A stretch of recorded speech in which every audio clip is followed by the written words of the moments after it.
ఇన్ని రోజులు చూసిన భరణి గారు వేరు, ఈరోజు చూసిన భరణి గారు వేరు అనిపించింది నాకైతే.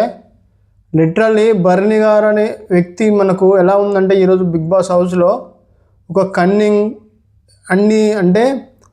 కన్నింగ్ పర్సన్ ఉన్నా అని కన్నింగ్ లాగా చేశారన్న ఫీలింగ్ అయితే వచ్చింది నాకు. ఈరోజు భరణి గారు చేసిన విధానం నాకు అస్సలు నచ్చలేదు. స్ట్రాటజీస్ అనుకుంటున్నారు కానీ ఆ స్ట్రాటజీస్ అనేవి నాకు నచ్చలేదు. ఎందుకంటే అది బెడ్ నుంచి తీసేసే విధానం, ఎవరినెవరు తీసేయాలని అన్న విధానం, అంత పెద్ద మనిషి అయి ఉండి అక్కడ అందరూ లేడీస్ ఉన్నారు, వాళ్ళు ఉన్నారు, వాళ్ళని తీసేసిన విధానం నాకు అస్సలు నచ్చలేదు. మేరీగా భరణి గారు కళ్యాణ్ తోటి మాట్లాడిన విధానం, స్టార్టింగే కళ్యాణ్ తోటి మ్యాచ్ ఫిక్సింగ్ చేసుకున్నాడు. అదొకటి దరిద్రమైన స్ట్రాటజీ.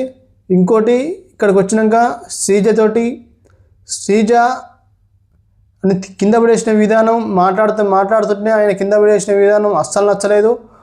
ఒక పెద్ద మనిషి అలానే చేస్తాడా నాకు అనిపించింది నాకైతే.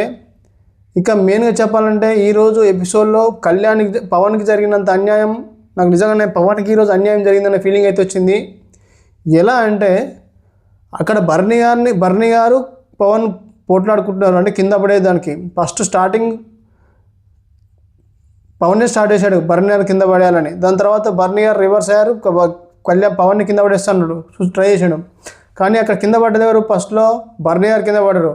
అది కింద పడ్డది ఫస్ట్ భరణి గారని కింద పడ్డది తెలిసింది కూడా తెలుసు. ఫస్ట్ అక్కడ ఉన్న రాముకు తెలుసు సంచాలకుడిగా. ఫస్ట్ భరణి గారు కింద పడ్డారని చెప్పాక కూడా అతని వల్ల పేరు మార్చేసుకున్నాడు, పవన్ కింద పడ్డారని. ఇది అన్ఫేర్ అండి. సరే, పవన్ బాగా ఫైట్ ఇచ్చాడు, టఫ్ ఇచ్చాడు. ఎస్పెషల్లీ చెప్పాలంటే పవన్ ఈరోజు చాలా బాగా అనిపించాడు. ఎందుకంటే అక్కడ ఒక రీతుకి సపోర్ట్ చేశాడు, అది కరెక్టే. రీతుకి సపోర్ట్ చేశాడు కరెక్టే. కానీ అతను ఏ టైంలో సపోర్ట్ చేశాడు? అక్కడ ఆపోజిట్లో ఎవరున్నారు, ఎవరిని కాపాడదామంటే సపోర్ట్ చేశాడు, అది చూడాలి కదా ఫస్ట్. నాకు ఈరోజు పవన్ చాలా బాగా నచ్చాడు. ఎందుకంటే రీతుని కాపాడడానికి అతను అక్కడ నలుగురు ఉన్నారు, పెద్ద బాయ్స్ తోటి, జెంట్స్ తోటి అతను పోట్లాడే విధానం చాలా బాగా నచ్చింది నాకు. ఇక పవన్కి ఈరోజు అన్యాయం అయితే జరిగింది రాము వల్ల, ఫ్లోరా వల్ల. ఇక చెప్పాలంటే ఈరోజు ఎపిసోడ్లో నాకు దివ్య చాలా బాగా నచ్చింది. ఇప్పుడు ఎక్కడ తనుజ కోసం కాపాడాలన్న ఉద్దేశంతో, రీతుని కాపాడాలన్న ఉద్దేశంతో దివ్యని పాపం అన్యాయం చేశారన్న ఫీలింగ్ అయితే వచ్చింది నాకైతే. అసలు దివ్య కోసం అక్కడ ఎవరు కూడా స్టాండ్ తీసుకోలేదు. పాపం దివ్య చాలా ఫైట్ చేసింది వాళ్ళతోటి కూడా. దివ్య నాకు చాలా బాగా అనిపించింది. కానీ ఒక దగ్గర దివ్య నాకు నచ్చలేదు. ఎక్కడంటే శ్రీజని కింద పడేస్తుంటే భరణి గారు మళ్ళీ దివ్య వచ్చి భరణి గారికి సపోర్ట్ చేసి శ్రీజ కాలు కింద పెట్టించింది. అక్కడ నాకు నచ్చలేదు. దివ్యలో ఇలాంటి యాంగిల్ కూడా ఉంది అనిపించింది. ఇక మెయిన్గా చెప్పాలంటే తనుజ కోసం ఈరోజు కళ్యాణ్, భరణి గారు, ఇమాన్యుయల్ వీళ్ళు ముగ్గురు కూడా అక్కడ ఆమె కోసమే ఉన్నారన్న ఫీలింగ్ అయితే వచ్చింది. ఆమె గెలవాలన్న ఫీలింగ్ అయితే వచ్చింది అమ్మాయిల. ఇక సంజన గారు గురించి చెప్పాలి. సంజన గారు ఈరోజు చాలా బాగా నచ్చారు నాకు.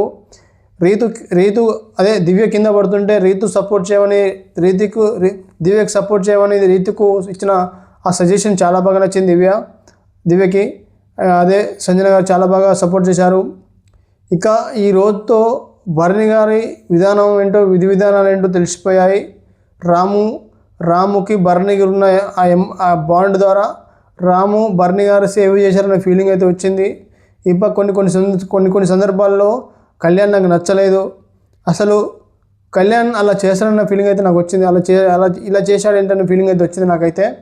ఎక్కడంటే శ్రీజని కింద పడేస్తుంటే తన ఫ్రెండ్ అయినటువంటి శ్రీజని కాపాడలేకపోయాడు కళ్యాణ్ కాపాడుతానది ఫస్ట్ శ్రీజని కాపాడుతాడు, తర్వాత కాపాడలేకపోయాడు.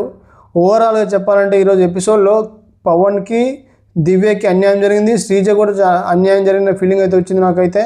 మెయిన్గా దీనికి అంతటి సూత్రధారి ఎవరంటే భరణి గారే అందరినీ అంటే వాళ్ళతో మాట్లాడుతున్నాడు, కింద పడేస్తున్నాడు వాళ్ళతోటే. అంటే అన్నీ చేసి పక్కన ఏం సైలెంట్గా ఉంటారు కదా, అలా ఉన్నాడు. అంటే నడిపించేదంతా ఈయనే, కానీ సైలెంట్గా ఉన్నట్టు ఫీల్ అయితే నాకైతే అనిపించింది నాకు. ఇక ఇమాన్యుయల్ తన కామెడీతోటి ఇలా బాగానే పర్వాలేదు అనిపించాడు. ఇంకా లాస్ట్లో ఇమాన్యుయల్ అయితే ఇమ్యూనిటీ టాస్క్ అయితే బాగా ఆడారు. అంటే దాని తర్వాత కళ్యాణ్ కూడా చాలా బాగా ఆడాడు. 2 సెకండ్లోకి అయితే కళ్యాణ్ కూడా గెలిచేవారేమో అనిపించింది నాకైతే. ఫైనల్గా ఇమాన్యుయల్ గెలిచాడు, ఇమ్యూనిటీ టాస్క్ అయితే గెలిచాడు. ఇక చెప్పాలంటే ఈరోజు ఎపిసోడ్తో అయితే నాకైతే ఫీజులు ఎగిరిపోయాయి. బర్నీ గారిని చూస్తే కోపం వచ్చింది లైట్గా. సో ఇది అండి ఈరోజు ఎపిసోడ్. మీకేమనిపించింది? బర్నీ గారు చేసింది మీకు నచ్చిందా లేదా? కామెంట్ చేయండి. ఈరోజు రాము చేసింది ఏమైనా అందులో కరెక్టేనా కాదా అనేది కామెంట్ చేయండి. పవన్కి ఈరోజు అన్యాయం జరిగింది, దివ్యకి పాప అన్యాయం జరిగిందనే ఫీలింగ్ అయితే వచ్చింది, శ్రీజకు కూడా అన్యాయం జరిగిందనే ఫీలింగ్ అయితే వచ్చింది. మీకేమనిపించింది? లైక్ చేయండి, సబ్స్క్రైబ్ చేయండి, కామెంట్ చేయండి.